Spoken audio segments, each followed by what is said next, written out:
முன்னாள் சட்டமன்ற உறுப்பினர் மாண்புமிகு குஷியன் ஆனந்த் அவர்களை வழங்கி மற்றும் 2014ஆம் ஆண்டு நடைபெற்ற நாடாளுமன்ற தேர்தலில் 1,79,000 வாக்குகள் வித்தியாசம் அதிகம் பெற்று 5 ஆண்டுகளாக சிறப்பாக நாடாளுமன்ற உறுப்பினராக இருந்து சிறப்பாக பணியாற்றி வந்த எனது பாசத்திற்குரிய அருமையக்கா வீரமங்கை வி சத்யபாமா எக்ஸ்எம்பி அவர்களுக்கும்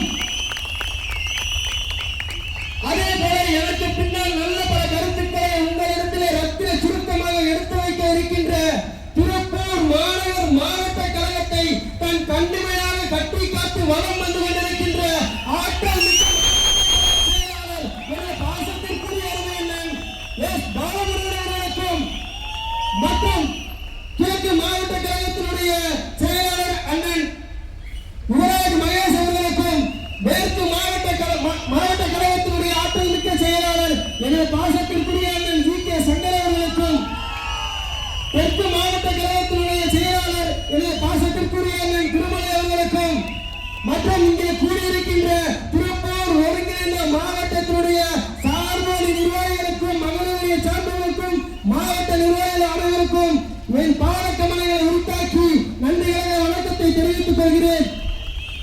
மற்றும் இந்த சிறப்பு வாய்ந்த கண்டன ஆர்ப்பாட்டம் இங்கே நடைபெற்றுக் கொண்டிருக்கிறது. தமிழக வெற்றி கழகத்தினர் ஆர்ப்பாட்டம் நடத்திக் கொண்டிருக்கின்றார்கள். அன்னை தமிழுக்கும் என் புதிரத்தின் ஒவ்வொரு துளியிலும் அன்பால் நிறைந்திருக்கின்ற என் அன்பான அண்ணன் வெற்றி தலைவர் தளபதி விஜய் அவர்களுக்கும் மற்றும் நம்மை எல்லாம் வழிநடத்தி சென்று கொண்டிருக்கின்ற கழக பொதுச் செயலாளர் குஷியன் ஆனந்த் அவர்களுக்கும் மற்றும் திருப்பூர் மாநகர் மாவட்டத்தின் அடையாளமாக விளங்கிக் கொண்டிருக்கின்ற எங்களது மாநகர் மாவட்ட செயலாளர் பாசமிகு அண்ணன் எஸ் பாலமுருகன் அவர்களுக்கும் மேற்கு மாவட்ட செயலாளர் அருமை அண்ணன் ஜி கே சங்கர் அவர்களுக்கும் கிழக்கு மாவட்ட செயலாளர் அண்ணன் யுவராஜ் அவர்களுக்கும் மற்றும் நம் இளம் ரத்தத்துக்கு வழிகாட்டியாக நமக்கு ஒரு எடுத்துக்காட்டாக விளங்கிக் கொண்டிருக்கின்ற வேலு நாச்சியாராக நமக்கு திகழ்ந்து கொண்டிருக்கின்ற முன்னாள் பாராளுமன்ற உறுப்பினர் அக்கா சத்யபாமா அவர்களுக்கும் மற்றும் தளபதி நெஞ்சில் குடியிருக்கும் நண்பா நம்பி கழக தோழர்கள் தோழிகள் மகளிர் அமைப்பு மாவட்ட நிர்வாகிகள் அனைவருக்கும் முதலில் நெஞ்ச வணக்கத்தினை தெரிவித்துக் கொள்கின்றேன். இப்போ உரைக்குள்ள போலாம். சாதி வாரி கணக்கெடுப்புக்கான ஆய்வை நடத்த சொல்லி தமிழக வெற்றி கழகம் 1.5 வருஷமா நம்ம ஒவ்வொரு முறையும் அறிக்கை மூலமாகவும் நம்ம தலைவர் வெளியிட்டு இருக்கிறாரு. நம்ம கட்சி மூலமா ஏற்கனவே பல ஆர்ப்பாட்டங்களை தொடர்ந்து நடத்திட்டு தான் வரோம். இந்த சாதி வாரி கணக்கெடுப்புக்கான ஆய்வு என்பது எதற்காக? சாதி வாரி கணக்கெடுப்பு ஆய்வு என்பது சமூக நீதிக்கான திறவுகோல். அதாவது ஒவ்வொரு ஜாதியிலும் எவ்வளவு பேர் இருக்கிறாங்க அப்படிங்கிறதுக்காக அவங்களுக்கு சமமான வாய்ப்பு சம உரிமை அனைத்தும் கொடுக்கப்பட வேண்டும் என்பதுதான் இந்த சாதி வாரி கணக்கெடுப்புக்கான அடிப்படை கோட்பாடு. பீகார் அரசாங்கம் எடுத்து முடிச்சுட்டாங்க. இருக்கிறதுலே பெரிய மாநிலம். தெலுங்கானால முடிச்சிருக்கிறாங்க. ஆனா மூச்சுக்கு 300 தடவை நான் தான் பெரியார் பேரன், இது பெரியார் மண் அப்படின்னு சொல்லிட்டு பெரியார் வகுத்து தந்த சமூக நீதி பாதை எங்கே இருக்கின்றது? நீங்கள் ஒவ்வொரு முறையும் ஜாதி தலைவர்களுக்காக மட்டுமே ஜாதி வாரி கணக்கெடுப்புக்கான ஆய்வு நடத்தவே மாட்டேங்கிறீங்க. தொடர்ந்து நாங்கள் வலியுறுத்துறது என்னன்னா, அனைவருக்கும் சம வாய்ப்பு சம உரிமை கிடைக்கப்பட வேண்டும் என்பதே தமிழக வெற்றி கழகத்தின் உண்மையான கோட்பாடு. அந்த கோட்பாடை இன்னைக்கு நிறைவேற்றுறாங்களா? தமிழ்நாடு அரசு தொடர்ந்து கேட்டுக்கிட்டு இருக்கோம். செவிடங்காதுல சங்கூதுற மாதிரி தான் தமிழ்நாடு அரசு தூங்கிக்கிட்டு இருக்கு. அதை கவலைப்படாதீங்க. நம்ம தமிழக வெற்றி கழகம் ஆட்சி அமைச்சவனே நம்ம தலைவர் முதல்ல செய்ய வேண்டியது சாதி வாரி கணக்கெடுப்புக்கான ஆய்வு நடத்துறது தான். இதை அனைவருக்கும் சம வாய்ப்பு உருவாக்கப்படும் என்பதை இந்த நேரத்தில் தெரிவிச்சுக்கிறேன். அப்புறம் சட்டம் ஒழுங்கு, இன்னைக்கு சட்டம் ஒழுங்கு சந்தி சிரிச்சுக்கிட்டு இருக்குங்கிறத நான் சொல்லி தெரிய வேண்டியதில்லை. தினம் ஒவ்வொரு பெண் குழந்தை பாலியல் வன்புறுத்தலுக்கு கட்டுப்படுத்தப்படுறாங்க. தொடர்ந்து பாருங்க, எங்க பார்த்தாலும் வெட்டு குத்து கலாச்சாரம்.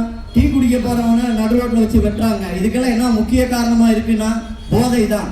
இன்னைக்கு போதை பொருள் தமிழ்நாடு முழுக்க கட்டுக்கடங்காம போய்கிட்டு இருக்கு. பள்ளி முதல் கல்லூரி வரை அனைத்து மாணவர்களும் ஈஸியா கிடைக்கிற மாதிரி இருக்கு.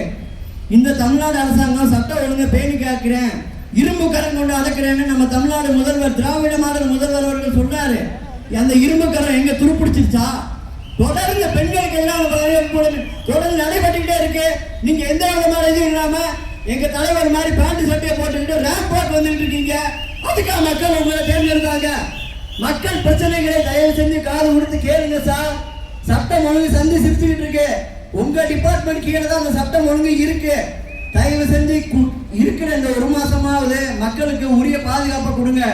அடுத்த தமிழக வெற்றி கழகம் ஆட்சிக்கு அமரும். தலைவர் வெற்றி தலைவர் அவர்கள் முதலமைச்சராக அமருவார். அங்கு பாருங்கள் சட்டம் ஒழுங்கு எப்படி இருக்கிறது, பெண்களுக்கான பாதுகாப்பு எப்படி இருக்கிறது, போதைப் பொருள் எப்படி கட்டுக்குள் இருக்கின்றது என்று தெரியும். ஒவ்வொரு பெண்மணிகளும் வீரமங்க வேலுநாச்சியராக இருக்க வேண்டும். நம் தமிழக வெற்றி கழகத்தின் தோழர்கள் யார் நம்மை அடக்குமுறை செய்தாலும் நாம் அடங்க போவதில்லை. மென்மேலும் மக்களின் மனதில் நம் வெற்றி தலைவர் சிம்மாசனம் போட்டு அமர்ந்து கொண்டிருக்கின்றார்.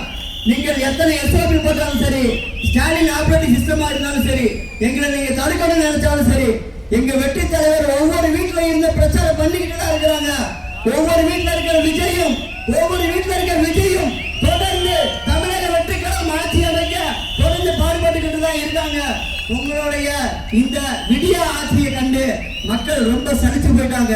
நீங்க தொடர்ந்து 5000 கொடுத்தாலும் சரி, பெண்களுக்கு இன்னும் ஏகப்பட்ட சலுகைகள் கடைசி நேரத்துல தான் நம்ம முதலமைச்சருக்கு நம்ம மக்கள் மேல பாசம் வரும்.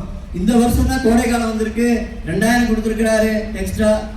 ஏன் இதுக்கு உங்களுக்கு கோடை காலமே வரலையா?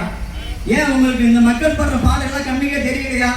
சார் உங்ககிட்ட நாங்க எதிர்பார்க்கிறது பணம் அல்ல, பெண்களுக்கான பாதுகாப்பு, மக்களுக்கான வாழ்வாதார உரிமை, அதை கொடுக்க வேண்டியது உங்கள் கடமை. தொடர்ந்து ஜனநாயக உரிமைகளை மறுக்கின்ற செயல் எஸ்ஓபி மூலமா நீங்க போட்டுக்கிட்டு இருக்கீங்க. ஒவ்வொரு மக்களையும் சந்திக்க வேண்டியது ஒவ்வொரு கட்சியும் ஜனநாயக உரிமை. அந்த உரிமை தொடர்ந்து நீங்க பாசிஸ்ட் மாதிரி செயல்பட்டு இருக்கீங்க. அந்த உரிமை தொடர்ந்து மறுக்கப்பட்டுக்கிட்டே இருக்கு. நீங்க ரொம்ப நாள் கனவு காணலாம், நம்ம திரும்பி நம்ம தான் வரப்போறோம்ன்றது. மக்கள் இன்று முதல் நீங்கள் எழுதி வைத்துக் கொள்ளுங்கள். மக்கள் உங்கள் முடிவுகளை எழுத தொடங்கி விட்டார்கள். 2026 ஜூன் மாதம் ஜோசப் விஜய் என்னும் நான் என்று நம் தலைவர் அவர்கள் சட்டப்பேரவையில் உரைக்கத்தான் போகின்றார். நம் அனைவருக்கும் அன்று முதல் விடுதலை பெருக்கும் என்று கூறிக்கொண்டு நான் இவ்வளவு நேரம் பேச வாய்ப்பளித்த அனைவருக்கும் என் நெஞ்சார்ந்த நன்றியினை தெரிவித்துக் கொள்கின்றேன். வாழ்க தளபதி அவர்களின் புகழ், வளர்க தமிழக வெற்றி கழகம். நன்றி. கூட அவங்களுக்கான இடஒதுக்கீடு, அவங்களுக்கான தேர்தல், அவங்களுக்கு ஒரு இலாக்கா ஒதுக்கிருப்பாங்க. அந்த இலாக்கால வரக்கூடிய சலுகைகள் முறையா அவங்களுக்கு போய் சேரணும். இது எதுக்கு நான் சொல்றேன்னு சொன்னா, இது திமுக அரசுக்கு கண்டிப்பா தெரியாது. அவங்களுக்கு கொள்ளையடிக்க மட்டும்தான் தெரியும். நன்றாக புரிந்து கொள்ளுங்க. இந்த நடந்த 4.5 ஆண்டு 4 ஆண்டு 1 மாசம் தான் முடிஞ்சு.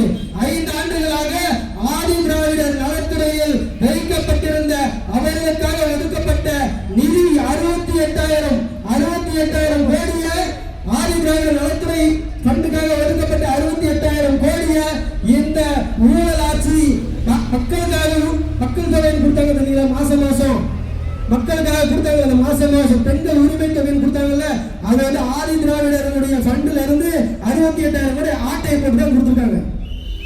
இது நிறைய பேருக்கு தெரியாது. இந்த மாதிரி ஊழல் பண்றது அவங்களுக்கு தெரியும். ஊழல்வாதிகள் நிறைந்த இந்த தமிழகத்தில் ஊழலை மீட்டெடுக்க தளபதி வருகிறார்கள். நம்ம ஆதரிக்கணுமா இல்லையா?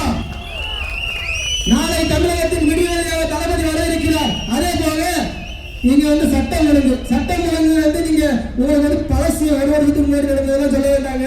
நேற்று நடந்தது தூத்துக்குடி மாவட்டத்துல ஒரு +2 மாணவி ஒதுக்குப்புற போன இடத்துல பாலியல் தொந்தரவாளருக்கு வெட்டி துண்டு துண்டாக போட்டு கொல்லப்பட்டாங்க. நான் கேட்கிறேன், உங்க சட்டம் ஒழுங்கு சந்தி சிரிக்கிறா இல்லையா? அந்த பெண் குழந்தை ஒரு பாலியல் துன்புறுத்தப்பட்டு இருந்தாங்க. நான் கேட்கிறேன், தூத்துக்குடி மாவட்டத்துல உங்களுக்கு ஓட்டு போட்டிருப்பாங்கல்ல, அவங்க ஓட்டு போட்டு அவங்க முதலமைச்சராங்க. அந்த கிராமத்துல பொது கழிப்பிடம் கூட கட்டிக்கிறீங்க. இதை வன்மையா கண்டிக்கிறோம். அந்த மாதிரி கழிப்பிடம் இருக்கா? அவங்களுக்கு நிலைமை ஏற்பட்டிருக்குமா? இது சட்டம் வருமா? அதுக்கு முன்னாடி கோயம்புத்தூர்ல 43 பள்ளி மாணவிகள், கோயம்புத்தூர் மாநகராட்சி 43 பள்ளி மாணவிகள் சத்துணவு சாப்பாடு சாப்பிட்டு மயக்கம் அடைஞ்சு போய் ஹாஸ்பிட்டல் அட்மிட் ஆகுறாங்க. அந்த ஹாஸ்பிட்டல் அட்மிட் ஆகிறவங்க பள்ளி அந்த சாப்பாட்டுல பள்ளி விழுந்துருச்சுன்னு அறிக்கை சொல்றாங்க அதிகாரிகள். உடனே என்ன ஆகுது? அந்த இதுக்கு கூட அம்பின் பள்ளிக்கல்வித்துறை அமைச்சர் போவீங்க. அவருடைய கரூர்ல சொல்லுறீங்களா? கரூர் என்ன சொல்றாரு உங்களுக்கே தெரியும். ரூல்ஸ் ஃபாலோ பண்ணுங்கன்னு சொன்னாரு. இவரு ரூல்ஸ் ஃபாலோ பண்ணாரா? இவரெல்லாம் ஒரு பள்ளிக்கல்வித்துறை அமைச்சரா? உடனே ராஜினாமா பண்ணிட்டு வேற பெட்டி சம்பாதிச்சு போச்சுக்கீங்க. இல்லாட்டி வச்சு திருடி வச்ச காசெல்லாம் வச்சுட்டு வேற பிசினஸ் பண்ணுங்க சார். உங்களுக்கு எதுக்கு சார் மக்களுக்கு மேல அக்கறை? நீங்க போயிருக்கணுமா இல்லையா? அங்க நீங்க போயிருந்தா அந்த குழந்தைகளுக்கு என்னாச்சும் பார்க்கணும். அவர் பார்க்கல. தமிழக வெற்றி கழகத்தின் கூட்டத்தில் என்ன நடக்குது, அங்க என்ன பிரச்சனை நடக்குது தெரிஞ்சுக்கிறதுக்கு தான் இந்த அமைச்சர்கள், இந்த பத்ரா பாலாஜி இவங்கெல்லாம். இதெல்லாம் வந்து சரியான ஆட்சி கிடையாது. இதற்கு ஒரு முடிவுரை எழுத வேண்டும் என்று சொன்னால் வருகின்ற 2026 சட்டமன்ற தேர்தல், அந்த சட்டமன்ற தேர்தலில் மு.க. ஸ்டாலின் அவர்கள் போடுவது பணக்கணக்கு, உதயநிதி அவர்கள் போடுவது ஊழல் கணக்கு, எடப்பாடியார் போடுவது மனக்கணக்கு, மக்கள் போடுவது வெற்றி சின்னம் விசிலுக்கு வாக்கு வாக்கு வாக்கு என கூறி